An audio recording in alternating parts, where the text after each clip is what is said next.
This video falls under fair use. Fair use allows commentary, criticism, and reactions. What's up, back with another one. So today, I'm going to show you this clip of Jim Jones reporting on a massive East Coast snowstorm outside on Instagram Live. Check this clip out. Yeah, at this point, I'm over it. I done spoke to everybody. Management, human resources, prayed to God. I couldn't tell you what the is going on out here. I can't tell you this. It's better to be ready than have to get ready. So I'm giving y'all this before it happened. You heard? And I'm going to tell you why it's going to happen. Y'all start getting too happy. Wrestling suits, open-toe sandals, jean jackets. Oh, the weather breaking. Yeah, all right. Do that. If I was you, I'd go to get you some salt. Not saying I know everything, but from the looks of things, Jack coming back. He got Keisha Cole with him, Nat King Cole, Natalie, whole game. Tighten up. I'll holler at y'all.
What's up? So what are my thoughts about this?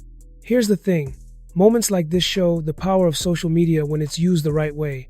You've got someone who already has a platform stepping outside during a massive East Coast snowstorm and giving people a live look at what's happening instead of just reposting clips from the news. That kind of real-time reporting hits different because it feels immediate and direct. It also shows how weather like this can completely shift the energy of a city. Streets slow down, businesses close, people move differently, and you really see how much nature can impact everyday life. At the same time, there's something solid about seeing somebody stay active and engaged instead of hiding from the conditions. Make sure to drop a comment, smash that like button, and make sure you subscribe for more videos like this, and I'll see you in the next video.